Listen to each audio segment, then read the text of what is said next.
Et on rejoint Marianne en Estrie parce qu'il y a un incendie qui a complètement ravagé un immeuble à logement. On voit les restes derrière toi.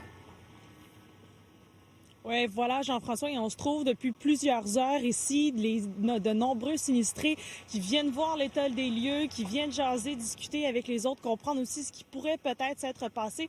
Vous le voyez derrière moi, hein? Donc c'est ce qui reste de leur logement, donc 11 logements, immeubles qui ont été complètement ravagés par les flammes.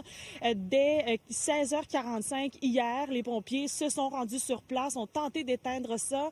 Une dame également qui a été prise dans un de ses logements, en fait, dans son logement, qui a été secouru par le voisin tout juste en face de la maison voisine qui a tenté de le libérer. La dame qui a subi des brûlures au bras et au dos a été transportée au centre hospitalier de Sherbrooke.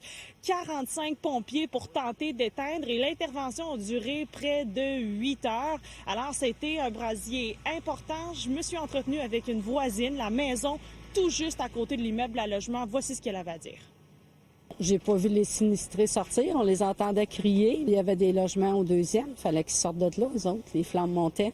Fait qu'ils devaient se dire, là, dépêchez-vous, il faut sortir d'ici. Il y avait juste un escalier là-bas. Ici, en avant, il n'y en avait pas. J'ai eu peur. J'ai eu une chance qu'ils ne ventaient pas. Mais les flammes étaient toutes dirigées de l'autre côté. Fait que ce côté-ci, j'avais pas rien au début. Mais ça n'a pas été long là, que ça s'est propagé. Alors, en terminant, Jean-François, vous dire que les dommages de l'immeuble sont évalués à plusieurs centaines de milliers de dollars. Pour l'instant, on ne connaît pas la cause qui a déclenché l'incendie. Il y aura une enquête qui sera ouverte à ce sujet. On n'aura plus de détails au cours de la journée.